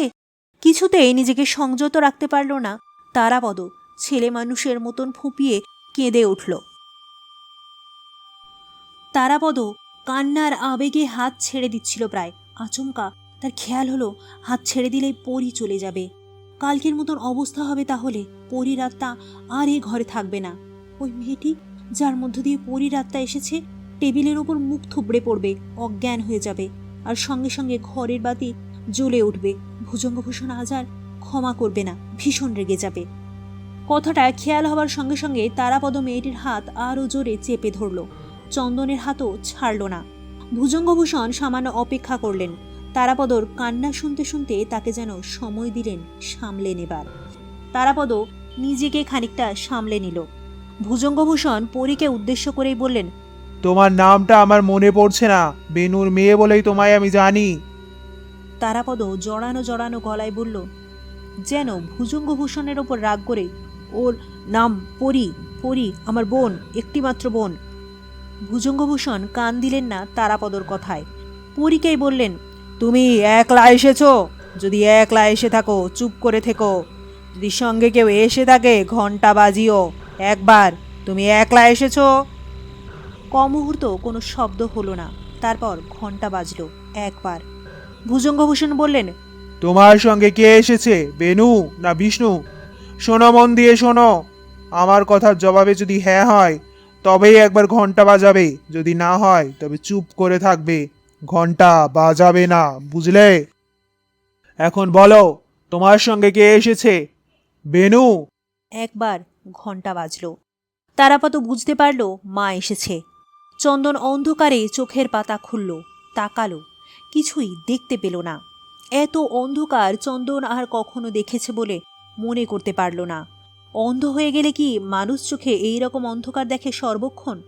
চন্দনের মনে হচ্ছিল খুব ঘন কালো কোনো কালিতে ব্লটিং পেপার চুবিয়ে কেউ যেন তার চোখে চাপা দিয়ে কাপড়ে চোখ বেঁধে দিয়েছে। না তাকিয়ে থাকার চেষ্টা করা বৃথা, তাতে চোখের মনি টনটন করে ওঠে। চোখ বন্ধ করল চন্দন। মেয়েটির হাত ঠিক আছে, নড়েনি। পায়ের আঙুলও ঠিক রয়েছে, আঙুলে আঙুলে ছোঁয়ানো আছে। চন্দন ঠিক বুঝতে পারল না মেয়েটির আঙুল এরকম শক্ত শক্ত লাগছে কেন। হাড় ছাড়া আঙুলে কি কিছু নেই নাকি? ভুজঙ্গভূষণের গম্ভীর গলা শোনা গেল। স্পষ্ট করে টেনে টেনে কথা বললেন। বেনু, তুমি আজ আবার এসেছো, আমরা খুশি হয়েছি। কাল তোমার ছেলে একটু ভুল করে ফেলেছিল, ও ছেলে মানুষ, অত বোঝেনি। তাছাড়া তারাপদ ভয় পেয়েছিল, ওর কোনো দোষ নেই। ও কেমন করে জানবে তোমরা আত্মা হয়ে সূক্ষ্ম শরীরে অন্য লোকে বাস করছো? ওকে তুমি ক্ষমা করো। তারাপদ মনে মনে মার কাছে ক্ষমা চাইল। মা, আমি ক্ষমা করো। বেনু, তুমি জানো কেন আমি তোমার ছেলেকে ডেকে পাঠিয়েছি? ভুজঙ্গভূষণ বললেন। সঙ্গে সঙ্গে না হলেও ঘন্টা বাজল। তুমি তাহলে জানো আমারই ভুল। তোমায় কেন বোকার মতন কথাটা জিজ্ঞেস করলাম? তোমাদের কিছুই অজানা থাকে না, ভূত ভবিষ্যৎ সবই তোমরা জানো। তবু দু একটা কথা বলি, তোমার ছেলেও শুনুক। বলে ভুজঙ্গভূষণ একটু চুপ করে থাকলেন। তারপর বললেন। বেনু, তুমি জানো আমার তিনকুলে কেউ নেই। আমার এই ঘরবাড়ি ছাড়াও অনেক সম্পদ আছে। আমার যা কিছু আছে, স্থাবর অস্থাবর, সব আমি তোমার ছেলেকে দিয়ে যাব স্থির করেই তাকে ডেকে আনিয়েছি। কিন্তু আমার দুটি শর্ত আছে। এই শর্ত তাকে পালন করতে হবে। যদি শর্ত মানে এই সবই তার, যদি না মানে সে একটা পয়সাও পাবে না। যেমন এসেছে সেইভাবে তাকে ফিরে যেতে হবে। আচমকা ঘণ্টাটা বেয়াড়াভাবে বেজে উঠল, না থেমে কোনো রকম ছন্দ না মেনে। শব্দটা এমনই যে কানে লাগে, মনে হয় কেউ বুঝি প্রবল কোনো আপত্তি জানাচ্ছে। ভুজঙ্গভূষণ ঘণ্টার শব্দটা শুনে কি বুঝলেন কে জানে। বললেন। বেনু, তুমি অমন করছো কেন? কি হয়েছে? আবার সেই একইভাবে একটানা ঘণ্টা বেজে গেল। তারপর থামল। ভুজঙ্গভূষণ সামান্য চুপ করে থেকে বললেন। বেনু, তোমার সঙ্গে কি অন্য কেউ এসেছে? কে এসেছে? বিষ্ণু? এবার আর ঘণ্টা বেয়াড়াভাবে বাজল না, একবার মাত্র বাজল। তারাপদ বুঝতে পারল তার বাবাও এসেছে। বাবা, মা, পরী সবাই এসে হাজির হয়েছে। চোখ বুঝেই ছিল তারাপদ। তার মনে হলো যদি এমন হতো চোখ খুললেই তিনজনকে দেখতে পেত, তাহলে তার কি আনন্দই না হতো। কিন্তু তা তো দেখতে পাবে না। তাছাড়া সে সাহসী বা তার কোথায়? তবু সকলে এসেছে জেনে তারাপদর মন ব্যাকুল হয়ে উঠেছিল। বিষ্ণু, তুমি এসে ভালো করেছো। ভুজঙ্গভূষণ বললেন। তোমরা যে সবাই আসবে আজ আমি ভাবতেও পারিনি। এসে ভালো করেছো। তোমাদের ছেলেকে আমি আমার যথা সর্বস্ব দিয়ে যেতে চাই। আমার যাবার দিন হয়ে এসেছে। আগামী অমাবস্যার পর ইহজগতে আমি আর থাকবো না। তোমাদের কাছে চলে যাব। যাক, কাজের কথাটা আগে বলে নিতে চাই। তারাপদকে আমি সব দিয়ে যাব, কিন্তু দুটো শর্ত রয়েছে। আমার প্রথম শর্ত হলো তারাপদকে তার আগের জীবনের কথা ভুলতে হবে। আমি জানি মানুষ তার অতীত ভুলতে পারে না। সেভাবে আমি তাকে কিছুই ভুলতে বলছি না। আমি বলছি সে আর কলকাতায় ফিরে যেতে পারবে না। পুরানো কোনো কিছুর সঙ্গে কোনো সম্পর্ক রাখতে পারবে না। এ বাড়িতে এখানে তাকে থাকতে হবে বরাবরের মতন। তারাপদ চমকে উঠল। তাই কি সম্ভব নাকি? কি বলছে ভুজঙ্গভূষণ? তারাপদ কলকাতায় ফিরে যাবে না? কলকাতার কথা, বন্ধু বান্ধবের কথা, চন্দনের কথা সব ভুলে যাবে? অসম্ভব। তারাপদ বাঁচবে কি করে? আমার দ্বিতীয় শর্ত, ভুজঙ্গভূষণ বললেন। আমার মৃত্যুর পর তারাপদকে আমার জায়গায় বসতে হবে। আমি জানি তার কোনো সাধনা নেই, শিক্ষা নেই, আমাদের মন্ত্রতন্ত্র সে জানে না, তবে সবই ধীরে ধীরে সে জেনে নেবে। তার মন যদি বশ করতে পারে, এই সাধনার কিছু কিছু সে জেনে নিতে পারবে। তারপর ধ্যান আর সাধনার মধ্যে দিয়ে একদিন সবই তার আয়ত্ত হবে। এই আমার শর্ত। তারাপদ স্তব্ধ। তার বুকে অস্বস্তি হচ্ছিল। উত্তেজনা, ভয়, প্রতিবাদ, অসম্মতি সব যেন একসঙ্গে তার বুকের মধ্যে জমে যাচ্ছিল, গলায় এসে উঠছিল। তারাপদ বলতে যাচ্ছিল, না না, সে এসব শর্ত মানতে রাজি নয়। তারাপদ ভুজঙ্গভূষণের মতো কাপালিক হতে চায় না। বটুকবাবুর মেষ তার পক্ষে অনেক ভালো, সেখানে সে স্বাধীন, এই পরাধীনতা সে চায় না। তারাপদ কিছু বলতে যাচ্ছে, তার আগেই ভুজঙ্গভূষণ কথা বললেন। বিষ্ণু, তুমি কি চাও না তোমার ছেলে আমার শর্তে রাজি হয়? যদি তোমার আপত্তি থাকে তুমি ঘন্টাটা একবার বাজাও, যদি তুমি রাজি থাকো দুবার বাজাবে। মনে রেখো, তুমি রাজি থাকলে দুবার বাজাবে। তারাপদ উৎকর্ণ হয়ে অপেক্ষা করতে লাগলো। বুক এত জোরে ধকধক করছে যে নিজের কানেই সে শব্দটা শুনতে পাচ্ছিল। সে অন্ধকার স্তব্ধ ঘরে দুবার ঘণ্টা বেজে উঠল। তার মানে তারাপদর বাবা বিষ্ণুপদর রাজি? তারাপদ কিছুই বুঝল না, চেঁচিয়ে উঠে বলল, না না।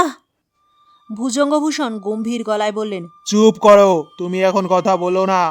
তোমার মা বাবা কি বলছেন আগে সেটা শোনো, তারপর তোমার যা বলবার বলো। বলে ভুজঙ্গভূষণ গলার স্বর পাল্টে তারাপদর মাকে যেন জিজ্ঞেস করছেন, বললেন, বেনু, তোমার কি ইচ্ছে বলো? তুমি কি চাও তোমার ছেলে এই ঘর বাড়ি সম্পত্তি সুখ সমস্ত ফেলে দিয়ে কলকাতায় ফ্যা ফ্যা করে ঘুরে বেড়াক? কোনো মানুষ যা স্বপ্নেও ভাবে না তোমার ছেলেকে আমি নিজের হাতে দাঁড়িয়ে যেতে চাই। বলো তুমি কি চাও, কি তোমার ইচ্ছে?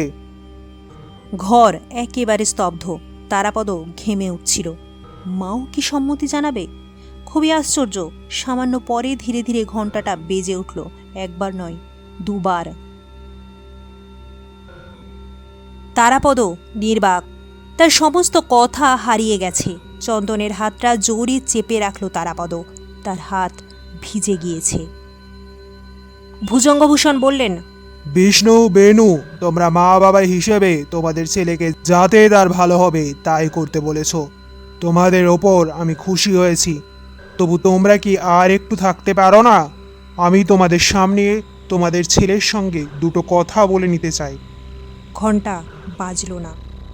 তারাপদ বুঝতে পারল না বাবা মা আছে না চলে গেল। ভুজঙ্গভূষণ বললেন, তারাপদ, তোমার মা বাবার ইচ্ছে তুমি শুনলে, এখন বলো তুমি কি বলতে চাও। তারাপদ ভাবছিল কি জবাব দেবে। সে এখানে থাকবে না, কিছুতেই নয়। কিন্তু মা বাবা যদি চান তারাপদ এখানে থাকুক, তাহলে সে কি করবে? ঠিক এই মুহূর্তে তার মাথায় যেন জট পাকিয়ে যাচ্ছিল। হঠাৎ ঘণ্টাটা আস্তে আস্তে বেজে উঠল, বেজে বেজে যেন দূরে কোথাও মিলিয়ে গেল। ভুজঙ্গভূষণ কথা বললেন, তোমার মা বাবা বোন চলে গেল তারাপদ, ওরা চলে গেল। বলার পর গম্ভীর মৃদুস্বরে তিনি একটা সংস্কৃত শ্লোক আওড়ালেন। মনে হলো আত্মাদের বিদায় জানালেন। ঘরের বাতি জ্বলল, মাথার ওপরকার ফিকে আলো। তারাপদ চোখ খুলল। চন্দনও তাকালো, চোখে কিছুই দেখা যাচ্ছে না, ঝাপসা। ধীরে ধীরে দৃষ্টি পরিষ্কার হলো সামান্য। মেয়েটি হাত টেনে নিল, পা সরিয়ে নিল, কোনো দিকে তাকালো না, মুখ মাথা নিচু করে থাকল। তবু তার ফর্সা মুখ আরও সাদা ভিজে ভিজে দেখাচ্ছিল। আস্তে আস্তে উঠে দাঁড়াল। তারাপদ একবার মেয়েটির মুখের দিকে তাকালো, কেমন যেন ঘুম জড়ানো চোখ, আচ্ছন্নের মতো লাগছে। ঘুমের মধ্যে যেন হেঁটে যাচ্ছে, এইভাবে চলে গেল মেয়েটি। মেয়েটি চলে যাওয়ার পর ভুজঙ্গভূষণ আবার কথা বললেন। তার দিকে সে লাল আলো এখন আর জ্বলছে না, ঝাপসা অন্ধকারে ভৌতিক চেহারা নিয়ে তিনি বসে আছেন। ভুজঙ্গভূষণ বললেন, তারাপদ, তোমার যা বলার আছে বলো। তারাপদ চন্দনের দিকে তাকালো। চন্দনকে খানিকটা অন্যমনস্ক দেখালো। চোখাচোখি হওয়া সত্ত্বেও সে কোনো রকম ইশারা করল না। তারাপদ অস্পষ্ট গলায় বলল, আমি এখানে কেমন করে থাকব? কেন? কলকাতা ছেড়ে আমি কখনো থাকিনি। আমার বন্ধু বান্ধব, চেনা জানা যারা, তারা সবাই কলকাতায় থাকে। তাদের ছেড়ে আমি এখানে একা একা কেমন করে থাকব? একা একা কেন থাকবে? এই বাড়িতে লোকজন কম নেই, এরা থাকবে। তারাপদ শুকনো গলায় ঢোক গিল, মানে আমার মন টিকবে না। প্রথম প্রথম টিকবে না, তারপর টিকে যাবে। আমার কেমন করে টেকে? আপনি কতকাল ধরে এখানে আছেন? তাছাড়া আরও একটা কথা রয়েছে, আপনি সাধনা করেন। কত বছর ধরে তন্ত্রতন্ত্র সাধনা করে আসছেন। আমি কিছু জানি না। আমার ওসব জিনিস পছন্দ হয় না। আমি কেমন করে আপনার মতন সাধক হব? ভুজঙ্গভূষণ শান্ত গলায় বললেন, সে চিন্তা আমার। তোমায় যে অনেক কিছু শেখাতে হবে তা আমি জানি, তার ব্যবস্থাও আমি করেছি। তারাপদ আবার চন্দনের দিকে তাকালো। চন্দনও তার দিকে তাকিয়ে আছে। কয়েক মুহূর্ত কোনো কথা বলল না তারাপদ। পরে বলল, ধরুন যদি এমন হয় আজ আমি আপনার শর্তে রাজি হলাম, তারপর আপনি যখন থাকবেন না, তখন শর্ত ভাঙলাম, তখন কি হবে? ভুজঙ্গভূষণ স্বাভাবিক গম্ভীর গলায় বললেন, তুমি তোমার মা বাবার মনের ইচ্ছা জেনেছো। কাল আবার আমি ওদের ডাকবো। ওই আত্মাদের কাছে তোমায় শপথ করতে হবে। তারাপদ, মৃত পিতামাতার আত্মার সামনে শপথ করে সেই শপথ যদি তুমি ভাঙো, তার পরিণতি যে কি হবে তুমি কল্পনাও করতে পারছো না। তোমার সর্বনাশ হয়ে যাবে। তাছাড়া আবার নির্দেশ আছে, অন্তত 3 বছর তুমি পুরনো সমস্ত সংসর্গ থেকে দূরে থাকবে। এই বাড়িতে তোমায় থাকতে হবে, কোথাও যাবে না। এখানে সাধনা করবে। যদি 3 বছর তুমি আমার নির্দেশ মতন থাকতে পারো, তবেই তুমি আমার সমস্ত কিছুর একমাত্র উত্তরাধিকারী হবে, নয়তো নয়। আর এই 3 বছর তোমার থাকা খাওয়া পড়ার কোনো কষ্ট হবে না। দরকার পড়লে কিছু কিছু টাকা তুমি খরচ করতে পারবে। 3 বছর পরে তুমি বিষয় সম্পত্তি পেয়ে যা খুশি করতে পারো, কিন্তু মনে রেখো, তোমার মাথার উপর আত্মারা থাকবে, তোমার মার বাবার আমার। 3 বছর পরে আমার বিশ্বাস তুমি আজ যা ভাবছো তার ভাবতে পারবে না। তারাপদ কোনো কালেই অঙ্ক জিনিসটা বোঝে না। তার মাথায় ফন্দি ফিকিরও খেলে না। তবু ভুজঙ্গভূষণের কথা থেকে বুঝতে পারল লোকটি ভীষণ চতুর, সব দিক দিয়েই পথ আগলে রেখেছে। তারাপদ চুপ। কি বলবে? সরাসরি না করে দেবে? কি দরকার তার এত সম্পত্তিতে? কোন দুঃখে সে তান্ত্রিক তান্ত্রিক হতে যাবে? কেনই বা সে ভুজঙ্গভূষণের মতন আত্মা টাত্মা নামাতে যাবে? সে যা আছে এই কি যথেষ্ট নয়? সঙ্গে সঙ্গে তার মনে পড়ল সাধু মামার কথা, কীরার কথা। সবাই তাকে বলেছেন ভুজঙ্গ শয়তান, ভুজঙ্গ পাপী। সাধু মামা মিনতি করে বলেছেন, বাবা তুমি আমাদের এই নরক থেকে উদ্ধার করো। কেমন করে উদ্ধার করবে তারাপদ? 3 বছর এই পুরীতে নিজে বন্দি থেকে সমস্ত কিছু নিজের আওতায় আনার পর, কিন্তু আত্মা, মা বাবার মৃত আত্মার সামনে শপথ নেবার পর সে কি অমন কাজ করতে পারবে? তারাপদ কথা বলছে না দেখে ভুজঙ্গভূষণ বললেন, তুমি মন স্থির করতে পারছো না। বিড়বিড় করে তারাপদ বলল, আমায় ভাববার একটু সময় দিন। তুমি কি কোনো সন্দেহ করছো তারাপদ? তোমার মা বাবার আত্মার ইচ্ছে কি পূরণ করতে মন চাইছে না? তারাপদ কিছু খেয়াল না করে বলল, আত্মা কি কথা বলে না? না, কখনো সখনো এক আধটা কথা কেউ বলেছেন। আমি কাউকে কথা বলতে দিতে চাই না। আমার মা বাবা যদি একটা কথা বলতেন। তারাপদ, আত্মারা তোমার আমার মতন স্থূল দেহ নিয়ে থাকেন না। সূক্ষ্ম আত্মা, সে প্রায় বাতাসের মতন। তাদের দিয়ে কথা বলাবার চেষ্টা না করাই উচিত। যিনি বাতাসের আকার নিয়ে থাকেন তাকে সবাক করা উচিত নয়, তাতে তাদের বড় কষ্ট হয়। তবে আমি একটা কাজ করতে পারি। আত্মারা যে কখনো কখনো নিজেদের আসা যাওয়ার চিহ্ন রেখে যান, সে প্রমাণ আমি তোমায় দেখাতে পারি। দেখবে? তারাপদ চন্দনের দিকে তাকালো। চন্দনের চোখে কৌতূহল। তারাপদ বলল, দেখব। ভুজঙ্গভূষণ বললেন, বেশ, তুমি দেখতে চেয়েছো যখন আমি দেখাবো। ওই ঘন্টাটা আমার কাছে দিয়ে যাও। তারাপদ উঠল। ঘণ্টাটা চন্দনের পায়ের দিকে, যেদিকে চন্দন আর মেয়েটি পায়ে পা ছুঁয়ে বসেছিল। চন্দন মাটিতে হাত নামিয়ে ঘণ্টাটা তুলে দিল। তারাপদ ঘণ্টা হাতে করে ভুজঙ্গর সামনে গিয়ে হাত বাড়াল। ভুজঙ্গভূষণ ইশারা করে ঘণ্টাটা নিচে নামিয়ে রাখতে বললেন। তারাপদ ঘণ্টা নামিয়ে রাখল। রেখে নিজের জায়গায় ফিরে আসার সময় শুনল ভুজঙ্গ ঘণ্টা বাজালেন। তার মাথার দিকে টকটকে লাল আলো জ্বলে উঠল আবার। তারাপদদের ওপরকার আলো নিভে গেল। আর কি আশ্চর্য, ভুজঙ্গভূষণের পিছন দিক থেকেই পর্দার আড়াল সরিয়ে সাধুমামা এলেন। তারাপদদের দিকে তাকালেন না সাধুমামা।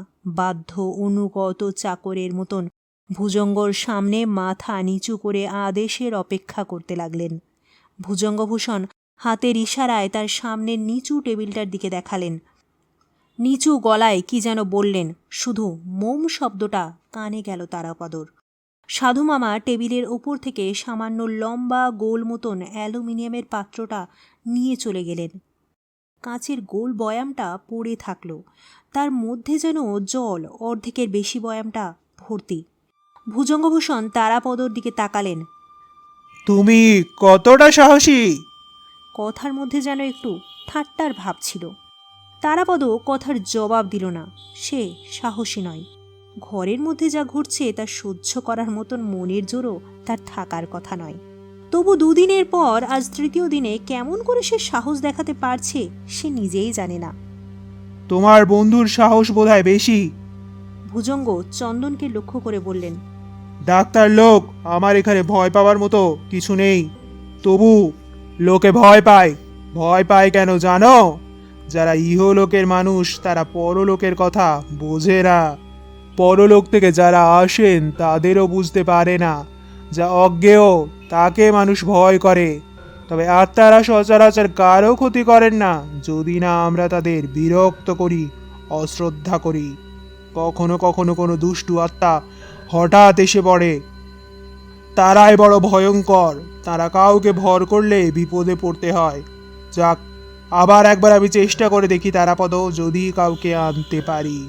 একটা কথা মনে রেখো, আত্মারা আমাদের ইচ্ছাধীন নন, আমরাই তাদের ইচ্ছাধীন। তোমার মা বাবাকে আজ অনেকক্ষণ আমরা ডেকে এনে কাছে রেখেছিলাম। এভাবে থাকতে ওদের বড় কষ্ট হয়। জানি না ওরা আর আসবে কি না। তুমি কাকে আনাতে চাও আমি জানি না। তারাপদর মনে হলো মা বাবার হয়তো কষ্ট হবে আসলে, হতেও তো পারে। তারাপদ আচমকা বলল, পরী আসবে না? পরি? পরীকে দেখতে আমার বড় ইচ্ছে করে। সে যদি একবার আসতো। বলতে বলতে আবেগে গলা ধরে গেল তারাপদর। ভুজঙ্গভূষণ অল্প নীরব থেকে বললেন, তুমি যে পরীকে দেখেছো সেই পরী? তোমার সেই ছোট্ট পরী কি এখনো অতটুকু আছে? আত্মা অমর, তার কোনো পরিবর্তন থাকে না। তবু নিজেদের মতন করে তারা কিছুটা বদলে যায়। ঠিক আছে, আমরা পরীকেই ডাকবো। যদি সে আসে এই ঘরে, তার আসার চিহ্ন রেখে যাবে।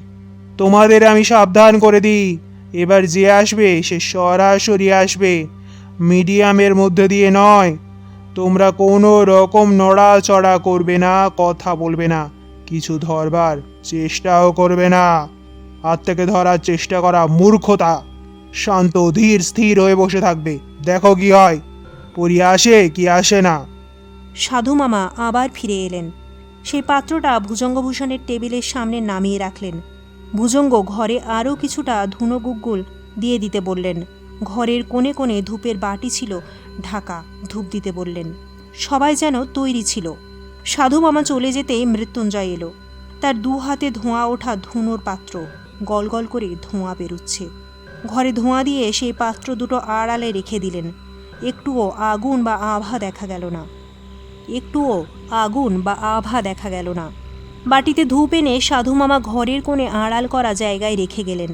ধূপের আগুনও চোখে পড়ল না। ঘরের সমস্ত বাতি নিভে গেল। ঘোর অন্ধকার, কোথাও এক বিন্দু আলো নেই। ভুজঙ্গভূষণ তার জলদ গম্ভীর গলায় আশ্চর্য সুরে দীর্ঘ এক সংস্কৃত মন্ত্র আবৃত্তি করতে লাগলেন। গানের সুরের মতো লাগছিল। ধোঁয়ার ঘরের বাতাস ভারী হয়ে উঠেছে। ধুনোর গন্ধ, গুগ্গুলের গন্ধ, ধূপের তীব্র এক গন্ধেও ঘর ভরে উঠল। ভুজঙ্গভূষণ মন্ত্রের মতন করে সেই শ্লোক আবৃত্তি করতে করতে শেষ পর্যন্ত থেমে গেলেন। কিছুক্ষণ পরে বললেন, যাকে আনতে চাইছো তাকে চোখ বন্ধ করে এক মনে ডাকো তারাপদ। কোনো কথা বলো না। তোমরা কেউ কাউকে স্পর্শ করো না। তারাপদ পরীকে মনে মনে ভাবতে লাগলো, ডাকতে লাগলো, পরী, পরী, সেই ছোট্ট পরী। চন্দন চোখ খোলার চেষ্টা করলো বার কয়েক, পারল না। যেন পাতালের তলায় তারা কোথাও নেমে গেছে। ঘুটঘুট করছে অন্ধকার। কোনো শব্দ নেই, আলোর একটি ফোঁটাও কোথাও নেই। সময় বয়ে যাচ্ছে, এর যেন শেষ নেই। তারাপদ কেমন আচ্ছন্ন হয়ে পরীকে ভাবতে লাগলো। কতক্ষণ যে কেটে গেল খেয়াল নেই। হঠাৎ ভুজঙ্গভূষণ বললেন, আমি ফুলের গন্ধ পাচ্ছি। কে একজন এসেছে, কে? তারাপদ সচেতন হলো। চন্দনও।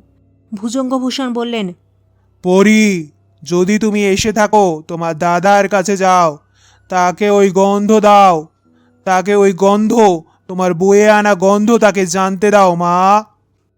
তারাপদ একেবারে ধীর স্থির হয়ে বসে থাকল। বুক কাঁপছে, তবু সে অধৈর্য। পরি আসছে না। কেন আসছে না? তার দাদা তাকে ডাকছে, তবু কেন আসছে না? একেবারে আচমকা তারাপদ নাকে এক গন্ধ ভেসে এলো। কোন ফুলের গন্ধ সে বুঝতে পারল না। চাঁপা ফুলের মতনই অনেকটা। পরি এসেছে। তারাপদ থরথর করে কাঁপতে লাগলো। পরি এসেছে। পরি, পরি, সোনা বোন আমার। আবেগে তারাপদ যখন কেঁদে ফেলেছে, হঠাৎ তার গালের পাশে পরীর চুলের ছোঁয়া পেল। তারপর আর নয়, ছোঁয়া নয়, গন্ধটাও ফিকে হয়ে যেতে যেতে মিলিয়ে যাচ্ছিল। ভুজঙ্গভূষণ বললেন, পরি, তুমি যে এই ঘরে এসেছিলে তার কিছু চিহ্ন রেখে যাও। তোমার দাদা সামান্য কিছু চিহ্ন চায়। আমার সামনে মোমের পাত্র আছে, তোমার হাতের কিছু চিহ্ন রেখে যাও মা, অন্তত একটা দুটো আঙুলের। আবার সব নিস্তব্ধ। অনেকক্ষণ পরে ভুজঙ্গভূষণ বললেন, পরি চলে গেছে, আমি আর কোনো গন্ধ পাচ্ছি না। আরও সামান্য সময় গেল। ভুজঙ্গভূষণ ঘণ্টা নাড়লেন। তারাপদদের মাথার ওপরকার বাতি জ্বলে উঠল। তারাপদ আর চন্দন অন্ধের মতন বসে থাকল কিছুক্ষণ। তারপর ধীরে ধীরে তাদের চোখ ফুটল। ভুজঙ্গভূষণ সামনের টেবিলের দিকে হাত বাড়িয়ে বললেন, তারাপদ, তোমার বোন পরি এসেছিল। ওই দেখো, সে তোমার জন্য তার আঙুলের ওই চিহ্ন রেখে গেছে। তারাপদ প্রায় পাগলের মতন সামনে ছুটে গেল। ভুজঙ্গভূষণের সামনের টেবিলে মোমের একটা আঙুল পড়ে আছে। আঙুলটা নেবার জন্য তারাপদ হাত বাড়ালো।